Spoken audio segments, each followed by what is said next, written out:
Basketball Tweezers TV. 모든 움직임의 시작. catch, 우리는 원활한 공격을 위해 끊임없이 움직입니다. 끈질긴 수비를 따돌리고 빈 공간을 찾습니다. 좀 더 손쉬운 득점을 위해서 쉬운 찬스를 위해 움직임을 가져갑니다. 드디어 빈 공간을 찾았습니다. 다행히 내게 공이 옵니다. 공을 캐치해야 합니다. 그냥 잡으면 될까요? 내게 오는 공이 너무 빨라 쉽게 공을 잡기가 힘듭니다. 게다가 잡기 어려운 위치로 공이 옵니다. 어렵게 공을 캐치합니다. 농구에서 모든 움직임의 시작은 캐치로부터 시작됩니다. 하지만 다른 스포츠의 캐치와는 상당히 다릅니다. 야구에서 플라이 공을 캐치하는 것이면 아웃이 되기 때문에 상황이 종료됩니다. 다음 동작을 준비할 필요가 없죠. 미식 축구에서 쿼터백이 던지는 공을 캐치할 땐 공을 놓치지 않고 받아내기만 하면 됩니다. 물론 공을 캐치한 후 달려야 하는 상황도 있겠지만 수비수가 가만두지 않을 겁니다. 수비수의 목적은 공을 못 받게 하는 것입니다. 그래야 수비 성공이니까요. 축구 골키퍼는 어떨까요? 상대편 공격수가 골대로 향해 찬 공을 골대 안으로 들어가지 않도록 쳐내거나 막아내면 상황이 종료됩니다. 굳이 공을 캐치할 필요는 없습니다. 결혼식 때 신부의 부케도 친구가 캐치합니다. 넘어가겠습니다. 그냥 받기만 하면 됩니다. 하지만 농구에서의 캐치는 패스된 공이나 소유되지 않은 공을 받아내는 것에서 끝나지 않습니다. 곧바로 공격으로 전환을 해야 하기 때문입니다. 그냥 받아내기만 한다면 다음 공격 동작을 가져가기 무척 힘들어질 겁니다. 농구 공격의 최대 목적은 득점을 하는 것입니다. 모든 움직임이 득점을 위한 동작들이니까요. 그럼 캐치 후 이어갈 동작은 어떤 동작일까요? 우선 슈팅입니다. 공을 캐치한 순간 상대 수비수가 본인 앞에 분명히 있을 겁니다. 아니면 수비수가 빠른 속도로 다가올 것이 뻔합니다. 그래서 수비수가 원활히 수비 동작을 취하기 전 슈팅으로 연결하는 것이 가장 좋은 방법입니다. 농구에서의 캐치는 다른 별도의 동작이 필요 없이 슈팅이 가능한 캐치가 되어야 합니다. 정상적인 셋업 자세는 4가지 요소가 필요합니다. 첫 번째, 골대 방향 확인. 두 번째, 골대 정면으로 방향 전환.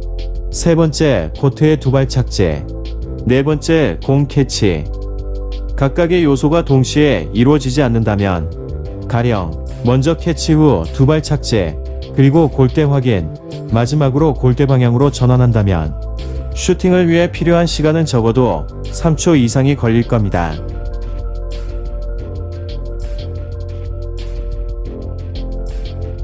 수비수가 없는 노마크 상황이더라도 각 요소가 따로 이루어진다면 슈팅하기엔 쉽지 않을 겁니다. 그래서 위 4가지 요소는 캐치와 동시에 이루어져야 합니다. 공을 캐치하기 전 골대 방향을 미리 확인하고 공을 드래그하며 골대 정면으로 몸을 틀면서 두 발을 동시에 착지하면서 제일 마지막 순간에 공을 캐치하는 겁니다. 캐치는 두 발이 착지하면서 제일 마지막 순간에 이루어져야 합니다. 이 프로세스가 캐치의 순서입니다. 다시 강조하지만 캐치는 동작이 끝나는 자세가 아니라 다음 동작을 위해 시작하는 자세입니다. 그래서 농구에서 정말 중요한 동작입니다. 캐치 따로, 스텝 따로, 방향 전환 따로, 골대 위치 확인 따로, 각각의 절차가 모두 따로 이루어진다면 우리는 절대 정상적인 슈팅을 할 수가 없을 겁니다. 공을 캐치하는 공격수를 앞에 둔 수비수 입장에서 돌파도 저지하고 슈팅도 저지하고 패스도 저지해야겠지만 그중 가장 집중해야 할 건 바로 쉽게 슈팅을 하지 못하게 하는 것입니다. 반대로 공격수 입장에서는 손쉽게 슈팅을 할 수 있어야 합니다. 가장 좋은 방법은 수비수가 대비도 하지 못할 정도로 신속히 슈팅으로 연결하는 것일 겁니다. 하지만 수비수의 수비가 매우 좋다면 신속히 연결을 하지 않아도 됩니다. 그냥 난 바로 슈팅을 할 수 있어라는 동작을 그냥 수비수에게 인식시켜주면 됩니다. 슈팅을 막으려고 수비수가 블로킹을 위해 점프하거나 다가온다면 그때는 돌파를 하면 됩니다. 그러면 가장 중요한 캐치는 어떻게 하는 건지 알아보겠습니다.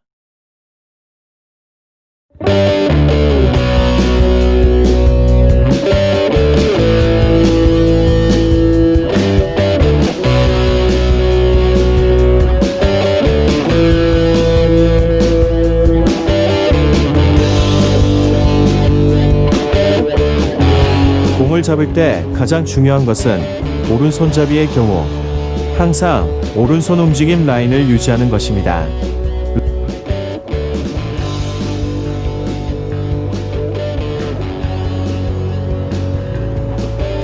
라인의 바깥쪽이나 안쪽으로 잡지 않아야 합니다. 다시 한번 강조하지만 항상 라인을 유지해야 합니다. 절대 다른 방향으로 틀어지지 않게 조심해야 합니다.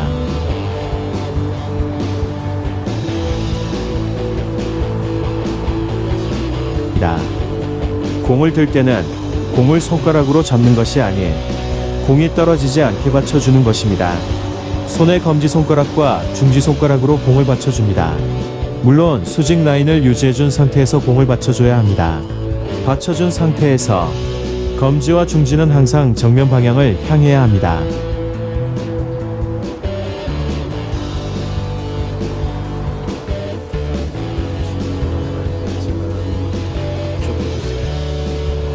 좀 더 가까이서 보겠습니다. 공을 받쳐줄 때는 손바닥에 공간이 있어야 합니다. 검지와 중지가 공을 받쳐주되 엄지는 바깥쪽으로 떨어지지 않게, 약지와 새끼는 몸쪽으로 떨어지지 않게 받쳐만 준 상태입니다.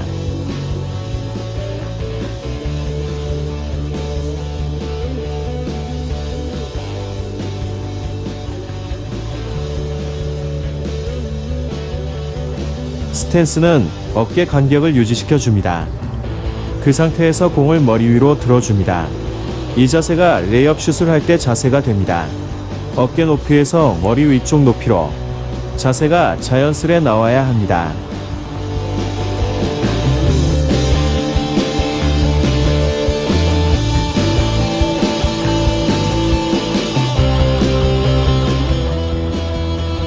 다시 한번 보시면 검지와 중지가 정면을 향하고 나머지 손가락은 공이 옆으로 떨어지지 않게 받쳐만 주고 있습니다. 뒤편도 다시 보시겠습니다.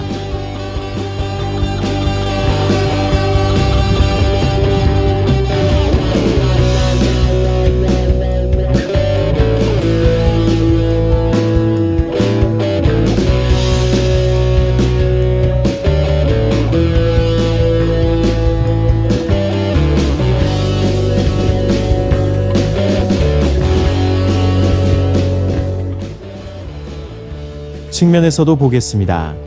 약지와 새끼손가락이 공을 떨어뜨리지 않도록 지지해주고 있습니다. 오른손 수직 라인을 항상 유지시켜 줘야 합니다.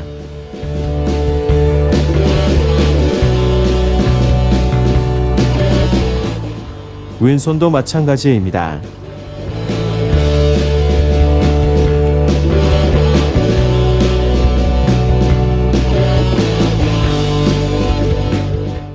이번엔 검지와 중지 손가락의 역할에 대해 말씀드리겠습니다. 공을 컨트롤할 때 보통 손목 스냅을 사용하게 되는데 마지막 순간에 공을 튕겨주는 손가락은 바로 검지와 중지입니다. 드리블을 할 때도 손목의 스냅과 두 손가락을 통해 바닥에 공을 튕겨줘야 합니다.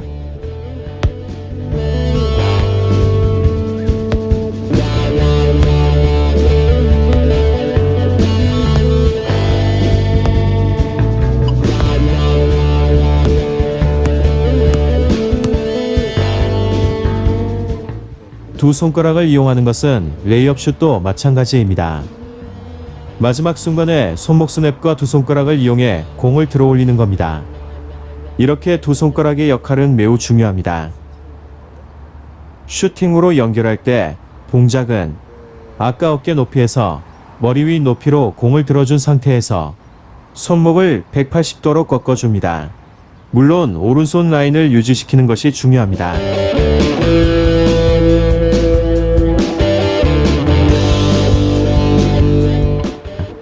공과 손바닥 사이에 공간을 남겨줍니다. 손가락을 이용해 공을 받쳐주면서 무릎을 굽힙니다.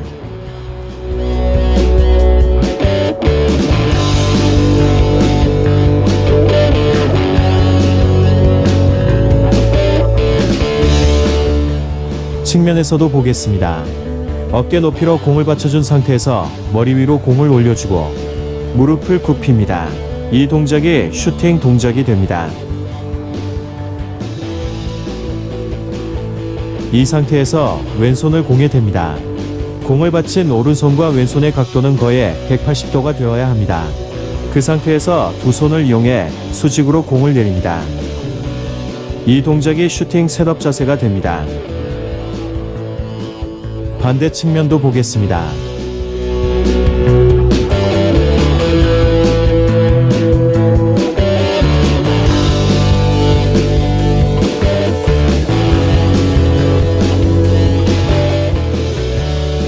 내리는 위치는 오른쪽 허벅지 위쪽입니다.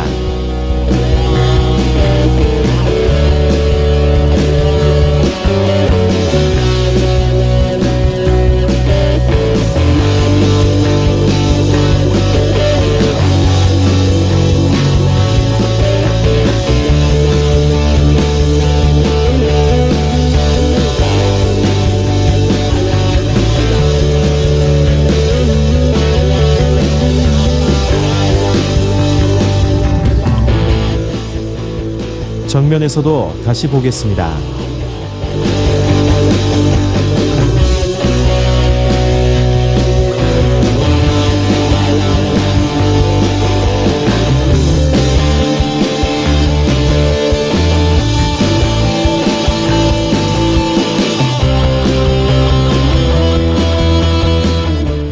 뒤편에서도 보겠습니다.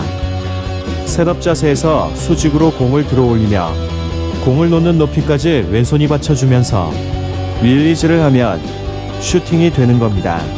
반드시 왼손이 마지막 순간까지 슈팅의 방향이 흐트러지지 않도록 받쳐줘야 합니다.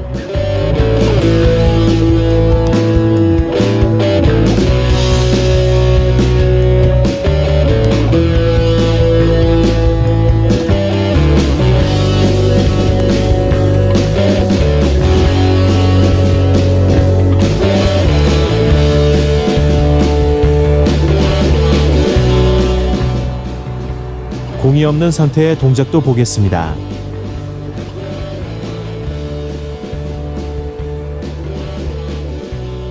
검지와 중지 두 손가락이 반드시 정면을 향해야 합니다.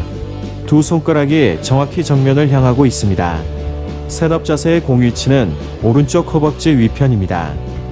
공을 릴리즈할 때 공을 들어주는 방향이 오른손 라인을 유지하도록 해야 합니다. 공격을 시작하는 순간은 반드시 슛 셋업 자세, 즉 슈캐치 자세가 되어야 합니다.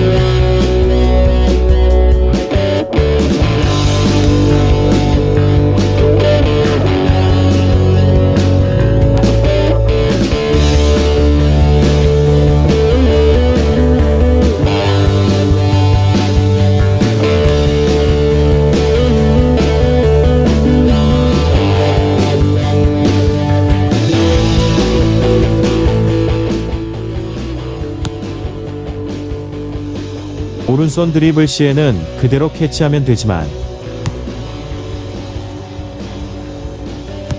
왼손 드리블 시에는 공을 드래그해서 오른쪽 허벅지 위편으로 공을 캐치해야 합니다. 다시 정리하면 반드시 검지와 중지 두 손가락이 정면을 향해야 하고 손목을 꺾더라도 두 손가락의 방향이 항상 정면이어야 합니다. 오른손 라인을 반드시 유지하는 것이 관건입니다. 오늘은 캐치 자세에 대해 말씀드렸습니다. 모든 공격의 시작인 캐치는 아무리 강조해도 지나치지 않습니다. 어떤 순간에도 자연스레 캐치가 되도록 연습하시길 바랍니다. 모든 동작이 오른쪽 수직 라인을 유지하도록 하시기 바랍니다.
Basketball Tweezers TV.